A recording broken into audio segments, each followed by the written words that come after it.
کے اندر لے کے آئے، لیکن کوئی بھی چاہے ٹریجری بینچز ہو چاہے اپوزیشن کے بینچز ہو، کسی کو یہ حق نہیں پہنچتا کہ وہ اخلاق سے گری ہوئی جو ہے باتیں کرے، گالم گلوچ دے۔ اسپیکر صاحب، ایک ایشو میں بھی اس ایوان کے سامنے رکھنا چاہتا ہوں۔ کئی دنوں سے پاکستان کے اندر ایک بحث شروع ہو چکی ہے۔ بحث کیا ہے کہ جو سندھ حکومت کی طرف سے جے آئی ٹی ہے وہ ٹھیک ہے، یا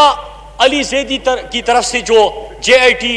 قوم کے سامنے رکھی گئی اور اس کے اوپر میڈیا کے اندر بھی بڑی بحث ہوئی، وہ جے آئی ٹی ٹھیک ہے۔ اسپیکر صاحب، اس کے کنٹینٹ کے اوپر غور نہیں ہو رہا کہ اس میں جو باتیں کی گئی ہے کہ بدتخوری، قتل و غارت گری، ڈھاکہ، دہشت گردی اور یہ تمام چیزیں اس کے اندر اٹھائی گئی۔ اسپیکر صاحب، میں ایک ڈاکومنٹ آپ کے سامنے لے کے آیا ہوں جس کے اوپر نہ سندھ نے اختلاف کیا نہ علی زیدی صاحب نے اختلاف کیا۔ دونوں ایک جے آئی ٹی جس میں الزامات تو سیم ہے، لیکن ایک جگہ پہ الزامات کا ذکر کیا گیا، دوسری جگہ پہ بدتخوری ہوئی، لیکن کس کے کہنے پہ ہوئی، بدتہ کس کو دیا گیا وہ وضاحت ہوئی۔ قتل کا کہا گیا، قتل کس کے کہنے پہ کیا گیا وہ دوسری جے آئی ٹی میں ہے۔ یہاں پہ قبضہ کیا گیا، لیکن قبضہ کس کے کہنے پہ کیا گیا وہ دوسری جے آئی ٹی میں ہے۔ لہٰذا اس چیز کے اوپر اس ایوان، کیونکہ ہم کراچی پاکستان کے شہر کی بات کر رہے ہیں، پاکستان کا سب سے بڑا شہر، پاکستان کا اکنامک ہب، قائد کا شہر، اس کے حوالے سے بات ہو رہی ہے، اور ہمارا فرض بنتا ہے کہ ہم اس ایوان کے اندر اس کے اوپر بات کریں۔ میں جو اعترافی بیان لے کے آیا ہوں 164 کا، عزیر بلوچ کا، اس کے اوپر نہ ان کو اعتراض ہے نہ ان کو اعتراض ہے۔ اسپیکر صاحب، میں صرف 5 چیزیں آج اس ایوان کے سامنے اس میں سے رکھنا چاہتا ہوں، اور پھر 5 چیزیں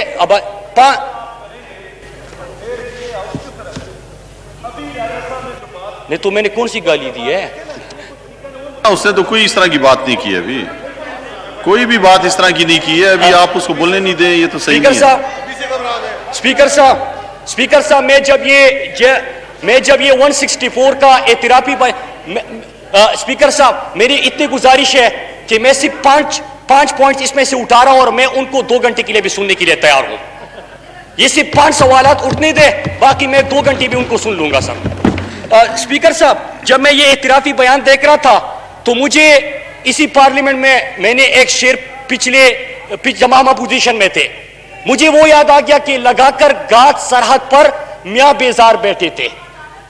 لگا کر گاٹ سرحد پر میاں بیزار بیٹھے تھے، بڑے ہی ضبط کے ماہر بڑے فنکار بیٹھے تھے، یہ دہشت گرد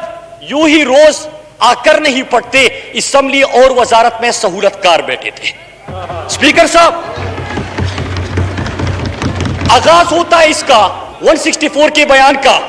کہ 2008 میں جب میں جیل میں تھا، عزیر بلوچ کہتا ہے، تو مجھے پیپلز پارٹی نے قیدی کارکنوں کا ذمہ دار بنایا۔ سال 2008 میں رحمان ڈکیت کے پولیس مقابلہ میں ہلاک ہونے کے بعد لیاری گینگوار کی مکمل کمان سنبھالی اور پیپلز امن کمیٹی کے نام سے مسلح دہشت گرد گروہ بنایا اور مجھے چیئرمین بنایا۔ 2008 سے 2013 تک میں نے مختلف ذرائع سے اسلحہ خریدا، پولیس مقابلے، اغوا برائے توان، قتل و غارت گری، تھانوں پر حملے، سیاسی جلسوں اور ہڑتالوں کو کامیاب بنانے کے لیے میں نے طاقت کا مظاہرہ کیا۔ پیپلز پارٹی کے کہنے پہ لیاری کے علاقے میں اپنی مرضی کی پولیس افسران لگائے، پورا موقع دیا، کسی نے کوئی نہیں بولا، آپ بھی درمیان میں نہ جوئی بولیں۔ کے اڈوں کی سرپرستی کی، بتہ اصولوں کے لیے مسلح گروپ بنائے جو کہ بتہ اصول کرتے تھے۔ بتہ جا رہا ہے زرداری کے بہن کو، بتہ جا رہا ہے عزیر بلوچ کو۔ اسپیکر صاحب، میں 3-4 پوائنٹس اٹھانا چاہتا ہوں آخری جو اہم ترین ہے، اور میں چاہتا ہوں اسپیکر صاحب، پہلی چیز، اسپیکر صاحب جواب لینا چاہتے ہیں کہ عزیر بلوچ کہتا ہے کہ میں نے قتل کرنا تھا، قتل کے لیے 3 پولیس موبائل ہے میں نے جمع کی، inspector Yusuf Baloch, S H O Javed Baloch, inspector Chand Khan, میں نے ان کو استعمال کیا